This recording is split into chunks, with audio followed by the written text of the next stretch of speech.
Hello viewers, कैसे हैं आप लोग।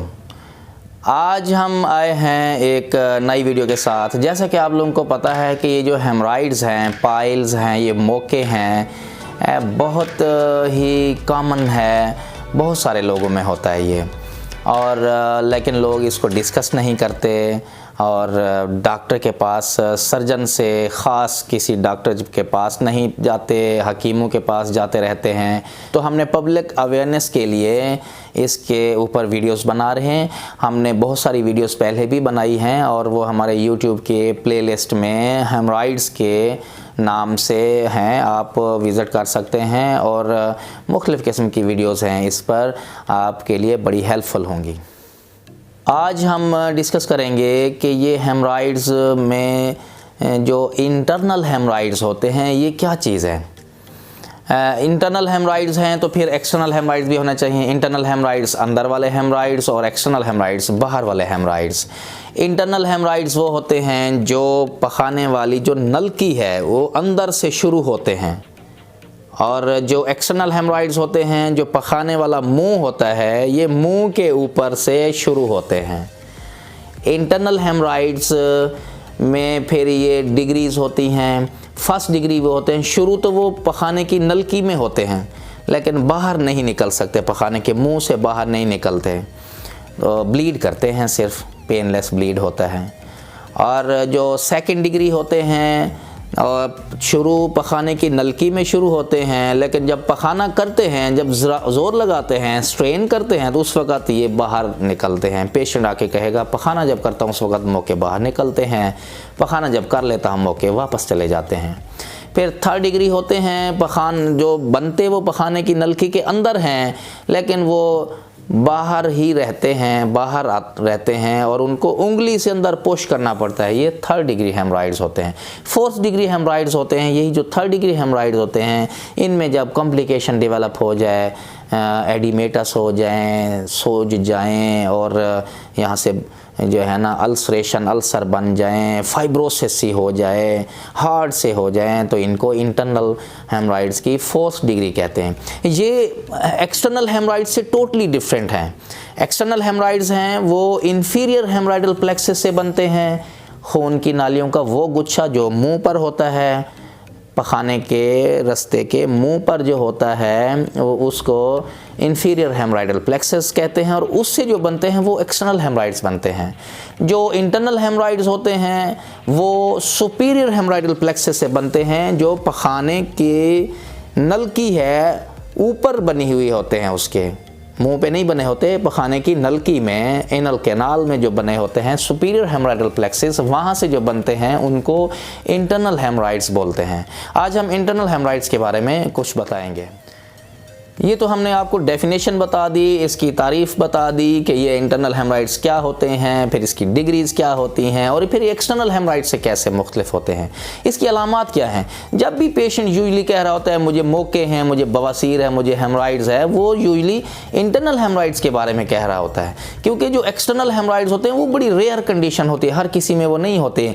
बाहर वाली पखाने के रास्ते के मुँह पर एक हार्ड सी और दर्द वाली सूजी हुई गिल्टी होती है, जो यूजुअली बुक्स कहती हैं 5 से 7 दिन में ख़ुद ब खुद ख़त्म भी हो जाती है। वो एक्सटर्नल हेमराइड्स एक रेयर कंडीशन है। हम इंटरनल हेमराइड्स के बारे में जो भी अलामात कर रहे होते हैं ये यूजुअली होते हैं इंटरनल हेमराइड्स, जो पेशेंट्स आके बता रहे होते हैं। इसकी क्या अलामात होती हैं। पेशेंट एक तो ये होता है कि something coming out of anus होता है, पखाने के रास्ते से वही मुँह के बाहर आना, something coming out of anus होता है। दूसरे नंबर पे इसकी ये हो सकती है कि ब्लीडिंग होती है। ये ब्लीडिंग पेनलेस ब्लीडिंग होती है। ये इन एक्सटर्नल हेमराइड्स में तो पेनफुल होते हैं, वो जो गिल्टी बनी होती है, इसमें जो गिल्टी बनी होती है ये पेनलेस होती है।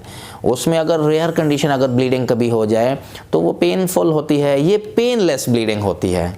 तो दूसरी अलामत इसमें ब्लीडिंग हो गई। तीसरी अलामत ये होती है कि इसमें से जब मौके सूजे हुए होते हैं तो यहाँ से फिर पानी सा रास्ता रहता है, रेशा सा रास्ता रहता है, क्लियर सा रेशा भी हो सकता है, फाउल स्मेलिंग भी हो सकता है, फीकल उसमें से जो रेशा होता है म्यूकस लीकेज भी हो सकती है। इसके ऊपर भी वीडियो बनाई है, आप इसको हम लिंक भी डिस्क्रिप्शन में डालेंगे। अलामात पे पूरी हमने एक वीडियो बनाई हुई है। चौथी ये भी होती है जलन होती है, यहाँ पे इचिंग होती है। जब ये रेशा आके पखाने के मुंह के से निकल के जब इधर जिल्द पे लगता है तो ये खारिश करता है। तो ये 4 अलामात हैं, something coming out of anus और ब्लीडिंग, पेनलेस ब्लीडिंग और म्यूकस डिस्चार्ज, और फोर्थ होता है कि यहाँ पे इचिंग सी, खारिश और बर्निंग सेंसेशन होती है। इसको कैसे पता चलेगा कि ये हेमरॉइड्स हैं किसी पेशेंट को? पेशेंट सर्जन से रब्ता करें, फिजिशियन से भी बाज़ दफ़ा गैस्ट्रोएंटरोलॉजिस्ट के पास जाते हैं या जीपी के पास जाते हैं। Best treatment option is available with surgeon. तो इसके लिए सर्जन से रब्ता करें, वो मुआयना करेंगे इस जगह का। मुआयना करने के बाद इसका थारोली जब मुआयना करेंगे तो उससे आइडिया होगा कि patient is suffering from haemorrhoids, उसे मोके हो गए हैं, पाइल्स हो गए हैं, और उसी वक्त ही सर्जन देख लेगा कि पेशेंट तो आके कहेगा मुझे बवासीर है। तो ये इंटरनल हेमरॉइड्स या ये जो मोके हैं इससे ये बाज़ दफ़ा कंफ्यूज कर रहे होते हैं। पेशेंट को फिशर होता है, वो कह रहे हैं मुझे बवासीर है। पेशेंट को फिशला बना होता है, पेशेंट कह रहे हैं कि मुझे बवासीर है। तो डायग्नोसिस, इसकी तशख़ीस सर्जन ने करनी है, देखना है कि ये बवासीर हैं और इंटरनल हेमरॉइड्स हैं। ये इसकी ट्रीटमेंट क्या है? इसकी ट्रीटमेंट पर भी हमने एक वीडियो बनाई है, उसका भी लिंक हम डिस्क्रिप्शन में देंगे। ट्रीटमेंट में ये स्टार्ट होती है लाइफ मॉडिफिकेशन के साथ। लाइफ मॉडिफिकेशन क्या है कि कब्ज़ नहीं होने देनी है, और डाइटरी मॉडिफिकेशन के साथ। डाइटरी मॉडिफिकेशन क्या है कि सब्जियों और तरकारियों का इस्तेमाल ज़्यादा करना है, हाई फाइबर डाइट होनी चाहिए डाइटरी मॉडिफिकेशन में, फ्रूट्स का इस्तेमाल ज़्यादा करें, नरम ग़िज़ाएँ लें, होल ग्रेन लें। रोटी आपने खानी है तो मैदे वाली रोटी ना हो, नान ना हो। इसमें आप ये है कि छान वाली, बूरे वाली जो रोटी होती है अगर वो खाते हैं तो उससे फाइबर ज़्यादा बनते हैं। तो ये होता है कि कब्ज़ अगर आपको हुई है उसको रिलीव करने के लिए फिर आपने ऐसी वो है कि इसबगोल के छिलके का इस्तेमाल करना है आपने। उस पर भी हमने वीडियो बनाई है, उसका भी लिंक हम डिस्क्रिप्शन में डालेंगे, आप वो देखिएगा कि छिलके को कैसे इस्तेमाल करते हैं। फिर ये है कि इस एरिया को क्योंकि जलन हो रही है, रेशा निकल रहा है और फिर पेन सा थोड़ा सा हो रहा होता है, तो इसके लिए इचिंग सी जो हो रही होती है, इसके लिए वार्म सिट्स बाथ आप यूज़ करें। वार्म सिट्स बाथ पर हमने वीडियो बनाई है। वार्म सिट्स बाथ कैसे लेने हैं? 15 मिनट्स के लिए लेने हैं। पायोडीन इसमें डालनी है, डिटोल डालना है। हर पखाना करने के बाद लाजमी बैठना है, 2 से 3 मरतबा ले सकते हैं। वो एक सूदिंग सा इफेक्ट आता है, स्वेलिंग कम होती है, पेन कम होता है। वार्म सिट्स बाथ लेने ज़रूरी हैं। फिर कुछ मेडिकेशन होती हैं, अगर पेन ज़्यादा हो रहा तो even your surgeon can prescribe oral medication, pain killer दे सकता है। आपको वो पेन किलर लेनी पड़ेंगी पेन अगर हो रहा है तो। फिर इस एरिया के लिए, इसी जगह के लिए टॉपिकल यानी कि इसी जगह पे लगाने के लिए, खाने के लिए नहीं है, इंजेक्शन के लिए नहीं है, टॉपिकल इसी जगह पे लगाने के लिए भी कुछ मेडिकेशन होती है। जैसा कि स्टीराइडल ऑइंटमेंट होते हैं, उसमें कम्बिनेशन होता है। कम्बिनेशन इस चीज़ का बना हुआ होता है कि उसमें स्टीराइड होते हैं, उसमें लिग्नोकेन जेल उस दर्द को ख़त्म करने के लिए होते हैं, उसमें मेंथोल होता है, सूदिंग इफ़ेक्ट के लिए होता है। ये यूज़ करना है आपने, इस एरिया पे लगानी है। दूसरा ये होता है कि हाइड्रोकॉर्टिसोन स्पोस्ट्रीज मिलती हैं, बत्तियां होती हैं, वो यहाँ पे उस पर रखते हैं, रेक्टम की तरफ अंदर की तरफ डायरेक्शन करके वो रखते हैं, 2 बत्तियां रखते हैं। उससे भी फिर ये होता है कि यहाँ का जो म्यूकस डिस्चार्ज है, जो यहाँ की बर्निंग है, जो यहाँ की इन्फ्लेमेशन हुई है, वो इससे ख़त्म हो जाता है। मेडिकेशन में होता है कि डेफ्लॉन 500 मिलीग्राम टैबलेट होती है, वो यूज़ करते हैं। डेफ्लॉन इज़ वेरी इफेक्टिव। आप इसमें एक्यूट हेमराइडल अटैक्स हुए हैं, हेमराइड्स का अटैक हुए हैं, ब्लीडिंग बहुत ज़्यादा हो रही है, उसमें भी इसको देते हैं। उसकी डिफरेंट डोज है। डेफ्लॉन पे भी हमने एक वीडियो बनाई है, उसका भी लिंक हम डिस्क्रिप्शन में देंगे। आप वो देख सकते हैं। दूसरा फिर होता है कि हेमराइड्स की वैसे नॉर्मल ट्रीटमेंट के लिए, इस अलामात को रिलीव करने के लिए, इससे बचाने के लिए, इससे ख़त्म करने के लिए भी हेमराइड ये डेफ्लॉन टैबलेट यूज़ करते हैं। उसकी फिर डोज डिफरेंट है, उसका ड्यूरेशन भी डिफरेंट है, वो बहुत ज़्यादा अरसे के लिए कुछ यूज़ करनी पड़ती है, जबकि एक्यूट जब अटैक हो तो ब्लीडिंग हुई तो वो सिर्फ 7 डेज़ का कोर्स होता है। ये ज़रा 1-2 महीने तक आप इस्तेमाल कर सकते हैं। ये तो था मेडिकेशन और डाइटरी मॉडिफिकेशन और लाइफ मॉडिफिकेशन। अब हम डिस्कस करते हैं कि मेडिकल, इसमें नॉन सर्जिकल ट्रीटमेंट के बारे में डिस्कस करते हैं और फिर बाद में हम आपको बताएंगे कि सर्जिकल ऑप्शन क्या है। जो नॉन सर्जिकल इसकी ट्रीटमेंट है उसमें एक तो इंजेक्शन स्क्लेरोथेरेपी होता है, उसमें 5% फिनोल विद आलमंड ऑयल के साथ इंजेक्शन लगाते हैं मौके जहाँ से शुरू हो रहे होते हैं। इसके ऊपर हमने वीडियो बनाई है और ये भी आप लिंक इनका देंगे और देख सकते हैं वहाँ पे। इंजेक्शन स्क्लेरोथेरेपी भी फर्स्ट डिग्री हेमराइड्स जो होते हैं या early form of second degree haemorrhoids होते हैं उनमें इफ़ेक्टिव होती है। ये एक हल है। दूसरी नॉन सर्जिकल ट्रीटमेंट ऑप्शन जो है वो है रबर बैंड लाइगेशन। ये भी फर्स्ट डिग्री और सेकंड डिग्री के लिए होता है। रबर से हेमराइड्स का, मोकों का इलाज किया जाता है जो अर्ली फॉर्म होते हैं, ज़्यादा बिगड़े हुए नहीं होते, बहुत ज़्यादा नहीं होते, तो रबर के ज़रिए भी इलाज है। उस पर वीडियो हमारी अवेलेबल है, आप विज़िट कर सकते हैं, लिंक भी हम इसका शेयर कर देंगे। तो रबर बैंड लाइगेशन कितनी इफ़ेक्टिव है और ये इसको किस तरह करते हैं और ये इसका तरीक़ाकार क्या है, ये सारा कुछ उस वीडियो में दिखाया। नॉन सर्जिकल ट्रीटमेंट ये है coagulation, infrared coagulation IRC। Infrared coagulation या तो हीट से कोआगुलेट कर देते हैं या फिर कोल्ड से कोआगुलेशन कर देते हैं। इसके थ्रू भी क्रायोथेरेपी जैसे हो गई, इसके थ्रू भी जो मौके होते हैं ना उनको ख़त्म करने की कोशिश की जाती है। लेकिन ये जो नॉन सर्जिकल ट्रीटमेंट ऑप्शन है, इन तीनों ऑप्शंस में से जो नॉन सर्जिकल ट्रीटमेंट ऑप्शन है कैसे ये सर्जरी से डिफरेंट है, इसमें ये तो ये कंफर्टेबल प्रोसीजर है, बेहोश नहीं करना पड़ता पेशेंट, ये डे केस प्रोसीजर हैं। ये तीनों जो नॉन सर्जिकल ऑप्शन वाले हैं जिसमें सर्जरी नहीं करनी पड़ती, सर्जन के क्लिनिक में जाएंगे, उसी वक्त प्रोसीजर करवाएंगे और आप घर चले जाएंगे, और ये तो इसका फ़ायदा हो गया।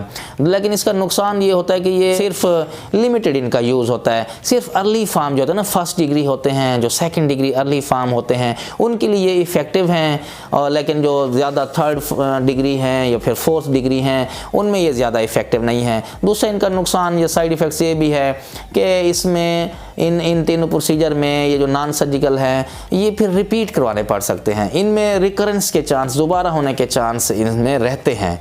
लेकिन जो पेशेंट अब they have fair of surgery से घबराते हैं, बड़े प्रोसीजर से डरते हैं, और उनका ये है कि छोटे अभी शुरू हो रहे हैं, स्टार्ट हो रहे हैं मौके, तो उनके लिए ये ऑप्शन अपनाई जा सकती है। लेकिन कीपिंग इन माइंड, पेशेंट के माइंड में होना चाहिए कि इनमें चांसेस हैं कि ये दोबारा हो जाएं फिर मौके। 2 साल भी लग सकते हैं, 3 साल बाद भी आ सकते हैं, जल्दी भी आ सकते हैं, लेकिन ये इफ़ेक्टिव है। लास्ट जो ट्रीटमेंट ऑप्शन है वो है सर्जरी।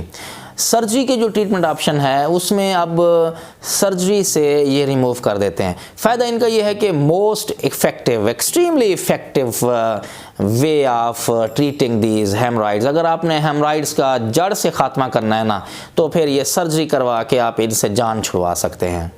और ये सर्जरी अब कितनी किस्म की होती है सर्जरी, या तो ओपन टेक्निक होती है, ओपन हेमराइडेक्टमी बोलते हैं उसको, और इंग्लिश में उसका नाम है दूसरा मिलिगन मॉर्गन टेक्निक इसको बोलते हैं। इसमें होता है कि मौके निकाल देते हैं और मौकों वाली जगह पे सिर्फ एक सिंगल टांका लगता है, लेकिन वो जो पीछे एक्सपोज एरिया, जो खाली एरिया होता है, उसको बंद नहीं करते, वो खुले रखते हैं ताकि पखाना वहाँ पे ना लगे। फिर पेशेंट बाद में वाम से स्वाद करता रहता है। इस जगह पे कुदरत ने ब्लीडिंग, इतनी ब्लड सप्लाई दी हुई है कि ये हीलिंग जल्दी हो जाती है।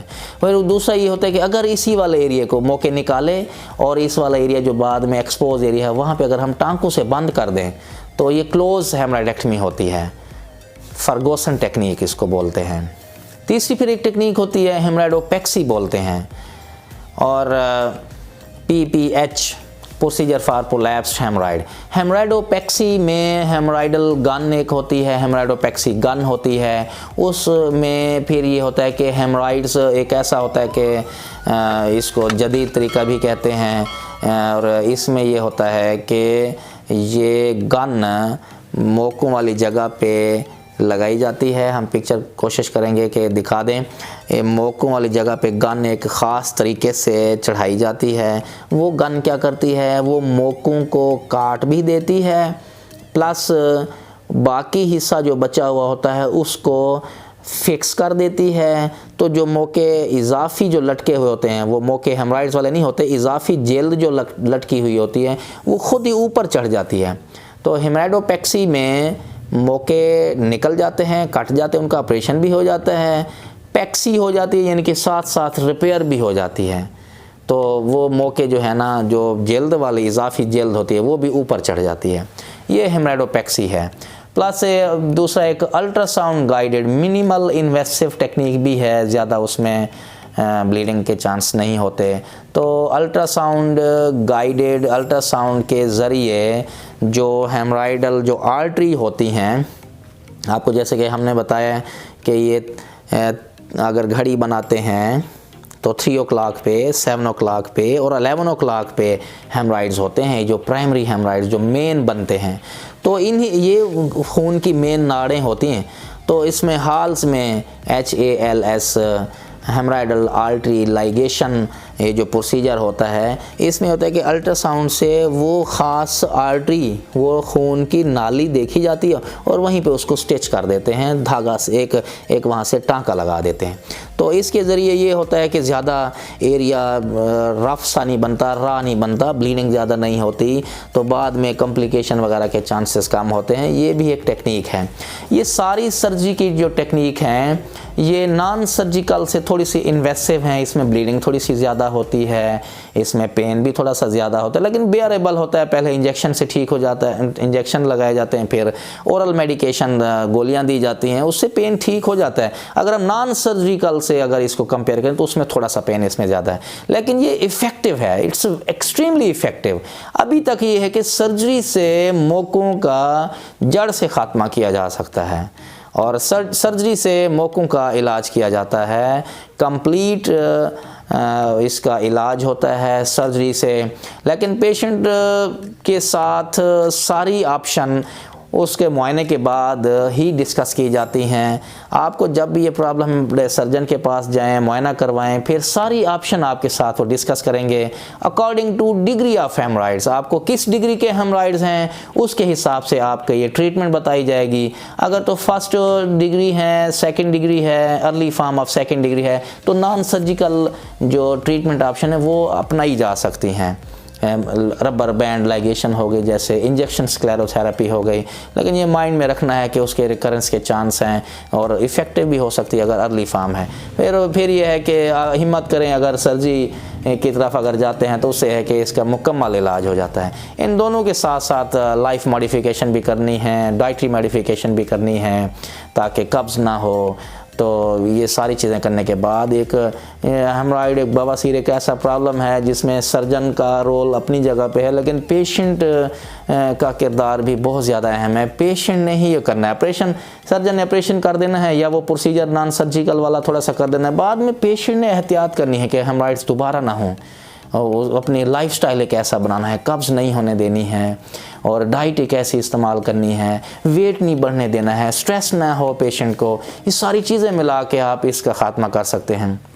आप में से जिनको भी हेमराइड्स हैं उनके लिए तो ये प्रॉब्लम बड़ा सीरियस है और उनकी लाइफ डिस्टर्ब होती है, ऑफिस लाइफ डिस्टर्ब होती है और वो कोई काम करने से कासिर होते हैं।